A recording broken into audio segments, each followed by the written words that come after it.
want to hear my story? Parents waited 13 years, tried for 13 years to have me. So I was greeted as the golden child, taught to read by the time I was 2, loved like no child was ever loved. I had the best mom in the world, I'll bet you.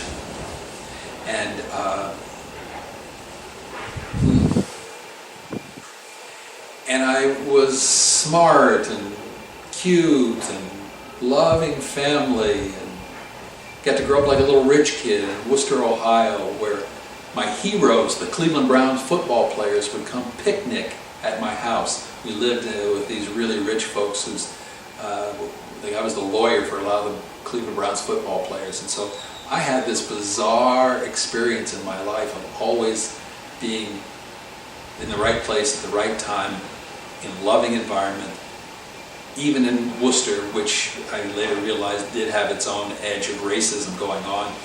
I felt loved by everybody in the community. I felt supported and seen. I had a great childhood.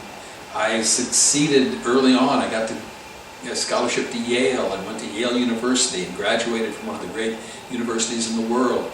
Almost immediately after getting out of college, I got a great job, and then it wasn't good enough for me. I walked into a TV station and I said, may I please be on television? You know, bilingual, black guy, I can speak white. And sure enough, almost like in Star Wars, I don't need badges. I walked through, got to be on television in what was then the #9 market in the country with no experience, just because I asked. It was a phenomenon. I was really good at it. I care so much. I can come through the lens and be there with you. I feel you and you can feel me. I can take all the covering off and be totally vulnerable, and thus, especially in a place like Pittsburgh, Pennsylvania, people love me for being authentic and being transparent. And so I had a great bump there. I got offered a job to go to San Francisco, California, and here I get to be with Clemente and Stargell and Bradshaw and Franco Harris and Sam White and Rocky Blyer and all the great football and baseball players in Pittsburgh. Now I'm in the Bay Area and I get to be with Lott and Montana and Rudy and Bando and Reggie Jackson and the Warriors, the Rick Barry, the fantastic life. It was my dream come true. I got to live my dream. By 23 years old, I had lived my dream. Now what?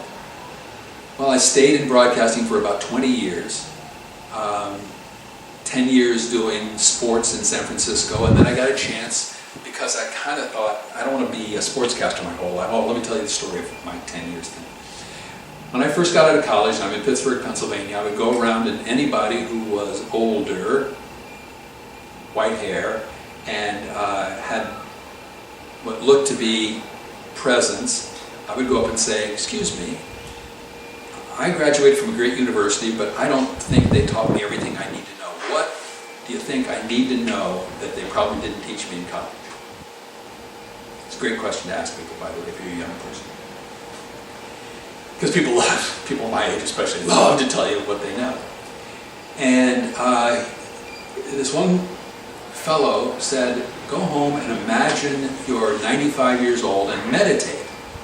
First time I maybe even remember ever hearing that word, on what it is you would like to have done by the time you die at 95. Wow, I said, I did that. I thought about it. Well, for a few years, this was before I'd gotten on TV, I said, I really want to be on TV and be a sportscaster. But I don't think I want to do that my whole life. Well, then I think I'd like to run a business. I don't want to do that my whole life. I think I'd like to get in politics. Well, then I think I'd like to do another stint maybe as an academic and teach. And then, let's see, where am I in the course? If I did 10, I'm only 50 years old. And I've done all those things. That's the life I want. So I made a choice that every 10 years or so, I would change careers. No matter how good things were going, I would at least consider, and it works out that I have, every 10 years or so, changed careers. So 10 years of being a sportscaster in San Francisco, and life helps, right? I was in a situation wasn't comfortable, and I was offered a chance to be a newscaster in San Jose, California. San Jose, that's the boonies, nothing is there. Turns out Silicon Valley was about to blossom there. It wasn't such a bad move in retrospect. So I became a newscaster for 10 years and worked in San Francisco. And then when that was up, I thought about the broadcast industry, and I said, I'm really good at this, but I could be good at other things. And the broadcast industry, because of deregulation, more than you care to hear here, was no longer the loss leader in broadcasting, where stations, to maintain their license, okay, and I'm off the subject, but bear with me. To maintain your license, a TV station had to prove, they had to get the community they were in to come with testimony and signatures that they were providing a public service that allowed them to deserve keeping this license. That was ended in the mid-'80s, and it immediately started having, maybe even earlier, and it immediately started having an effect on broadcast. Instead of the news being what you could take to the FCC, the Federal Communications Commission, and say, we were doing really good news and serving the community, and here's all these people saying how good the news was. News became just another program. It became entertainment, really, another profit center, and thus the largest audience became important, and the lowest common denominator became satisfactory. So you wanted a lot of people, no matter what it took to attract them, and that's why you get the news that's the way it is today. So that was no longer satisfying to my soul, so I jumped off of broadcasting and didn't know really what to do. If you're a broadcaster, in some sense, all you really can do is read frowning, it's a serious story, or read smiling, it's a lighthearted story. And I didn't really have any good job skills, but I am a change agent. And one of the fellows who was running marketing for the San Francisco Giants baseball team, when the new owners came in, said, I know a guy who can shake things up and make a difference. Hired me to run what they called, we made up the name in the office, community development, to help provide the political groundwork for this team to change its image in the communities and eventually be able to build Pac-Bell Park. And it was a great opportunity, I had a great time. I think I made a difference. I proved to myself that I could operate in a business environment instead of that I was just a broadcaster with nothing else to offer. And I did that for a while. I got caught up in Silicon Valley's boom, where everybody was in a public company, and we raised many millions of dollars for a robot golf caddy in one of my little enterprises. Another one, we did a children's television program with the wives of Joe Montana and Ronnie Lott, and the great comedian Pat Morita, and a bunch of really wonderful, talented kids. One of the kids was the first So You Think You Can Dance winner. Another kid's still now just becoming a star singer. They're just great people, great, wonderful experience that was. And this Adventures with Kangaroo program taught emotional intelligence early on in the emotional intelligence movement. And that was great. I also got to the point where I recognized I wanted to do something more personal. So I'm looking around for what to do next. And I'm told, why don't you do what you really want to do? One of the people in my life really inspirationally said, why wait? Everybody waits, by the way. This has got a theme that will come back at the end. Everybody waits to do what they want, to really live, to really be with the person they've chosen to live with. Until the kids graduate, until everything's always in the future. We live in the future in our minds, but in the present, we're frustrated and not doing what we really want to do. It happens so much in our lives. It's tragic. And I said, yeah, that makes sense. What I want to do is teach yoga and do massage. In the interim, the people in my community had said, we need someone to run on our town council. Would you do it? everyone knew me from television, and so it wasn't hard to get elected. I did it in my own idiosyncratic way, but it wasn't that hard to get elected. People like me. I've always liked people, and it's been mutual. And so I got elected to town council. I did that for 4 years. Didn't particularly like being in that role. It was great. It was a great thing to have done. I learned a lot, but I really found myself wanting to escape that and go back to what I really wanted to do, and that's teach yoga and do massage. So after I finished the 4 years on town council, I got to be mayor for a year, I jumped off again. And this time I went in and opened a yoga studio in Los Gatos, California. And I spent 11 years there. During those 11 years, I taught a lot of great yoga. I spread my love and affection for people. I discovered the edges of that whole world. And I spent a lot of time looking in. What is it? Who am I really? Who are you? You know, the basic investigation in our lives is, who am I? Who is this I am that is present in this moment, experiencing this phenomenon, this mystery of living? Who am I? Who am I? And that, by the way, that process is best seen as, who am I not? Who am I not? Well, I'm not my body, that's passing. I'm not any of those jobs and any of that success, that's passing. I'm not the roles. And as I did the I'm nots, I began to recognize that there were a whole lot of beliefs. By the way, during the same process, I had a traumatic divorce, and my rescue was to join a men's group called the Mankind Project, where I began and had the support of an organization of men to do this investigation. What are the beliefs? What's my story? How do these beliefs make my reality happen? What are the wounds and shadows and all the things that are going on in this interior that are creating my experience of this mystery? Great work, hope you're doing it.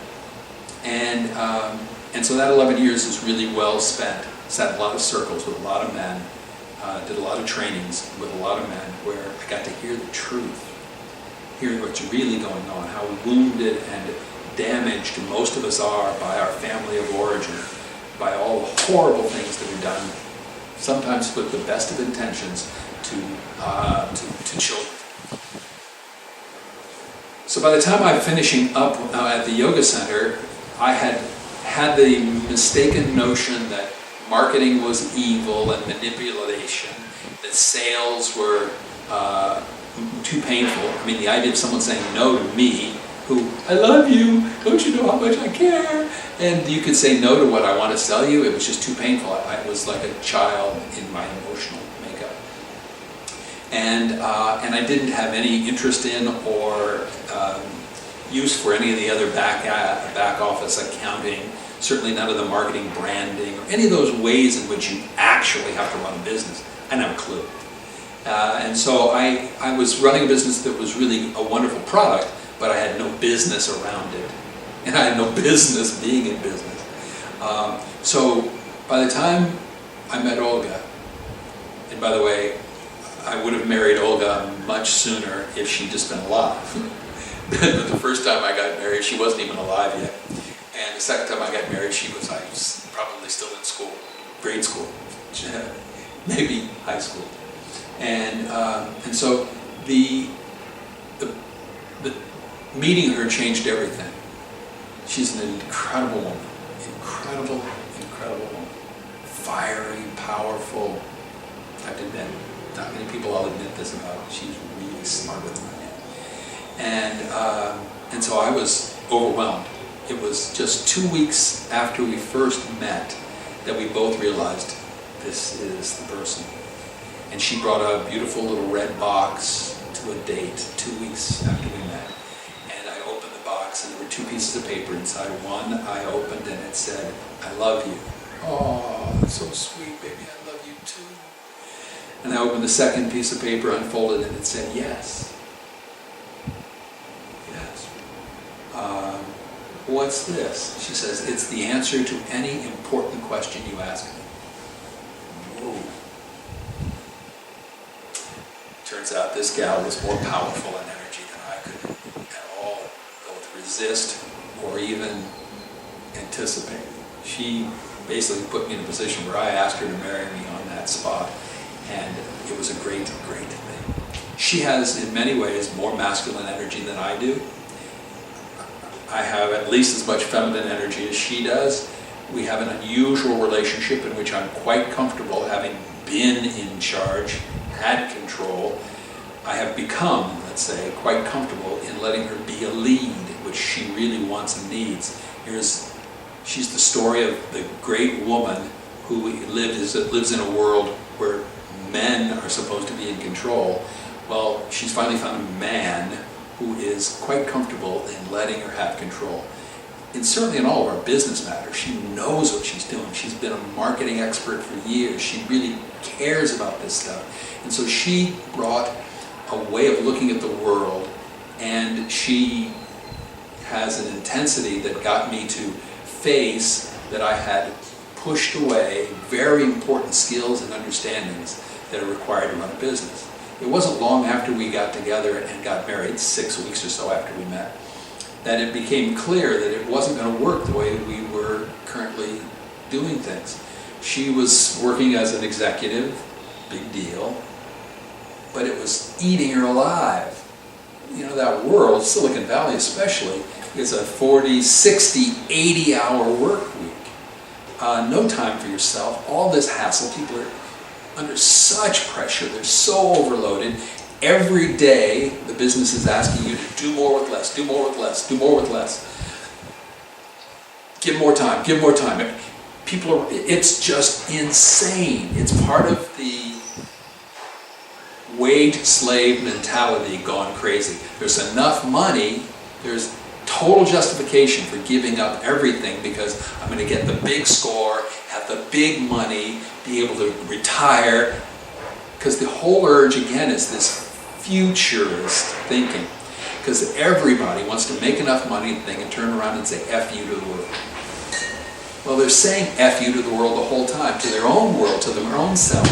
And this wage-slave mentality that we have in our culture, the Puritan ethic that I am only valuable to the level I'm able to work.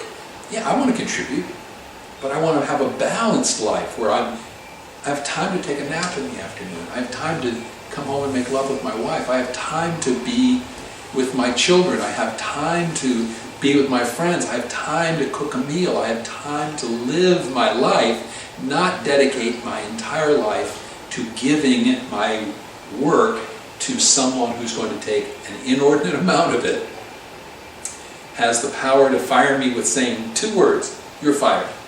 2 words. Quick little aside. When I was broadcasting, I signed contracts that were 13-week at a time contracts. Every 13 weeks, the broadcasting entity would have to re-agree to keep me as an employee. And when I would tell people that, they'd say, wow, how do you handle that insecurity?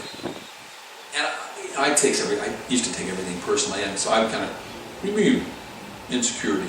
I'm good, they're going to keep me. And then I realized, you know what? They can fire you with 2 weeks' notice. You're constantly on a 2-week contract and don't even realize it. It's the insanity of this, forgive me if you're offended by the idea, but it's wage-slave mentality that we have in our culture. It's part of the end of this story, and let me get to it.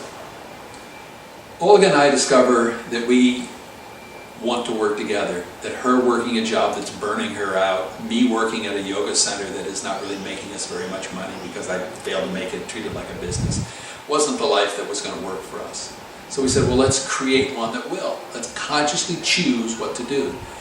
Her skills, my skills, and she is a great business modeler, and she modeled a business that melded those skills that allowed us to create a thought leadership marketing firm.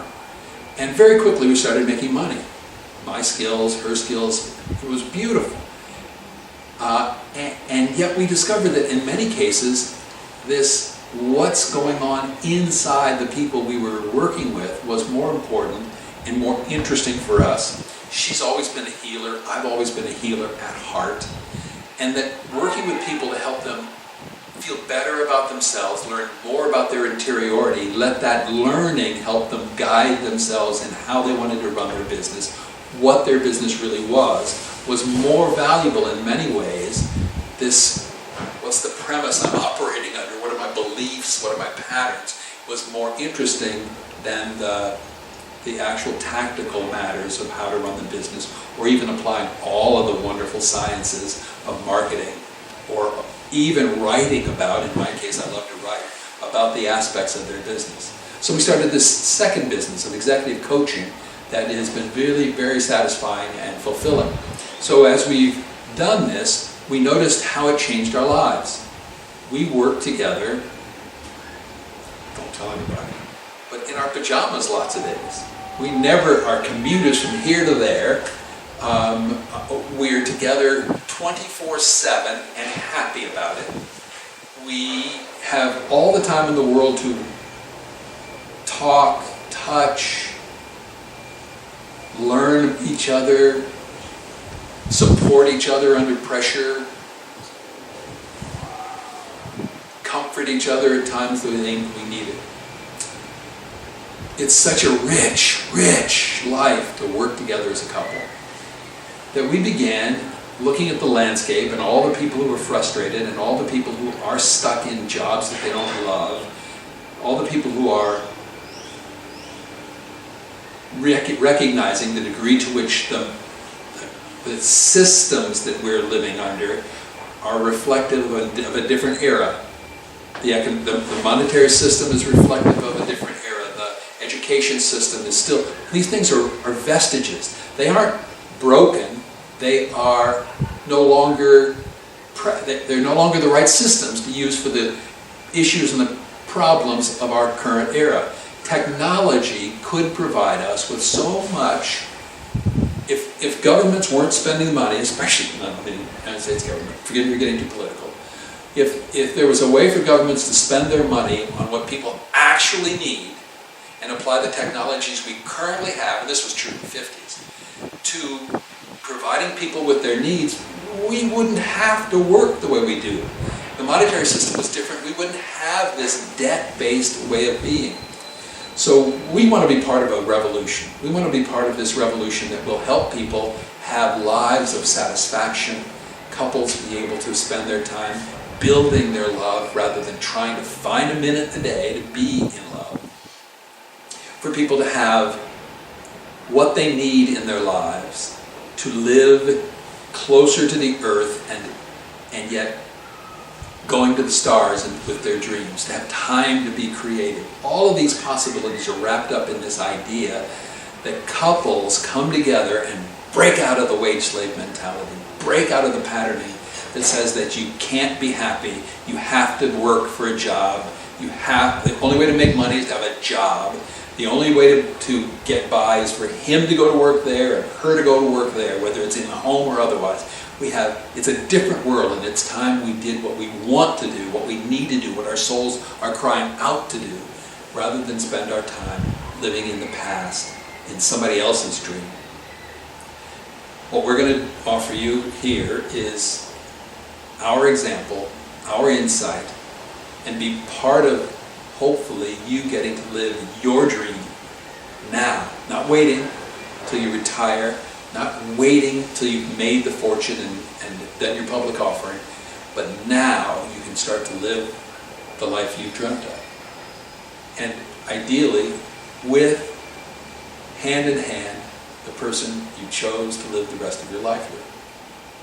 That's the example we want to set, and the tactics and the ways of doing that, and the emotional support to do that, the consciousness that it takes to do that is what we're going to offer you.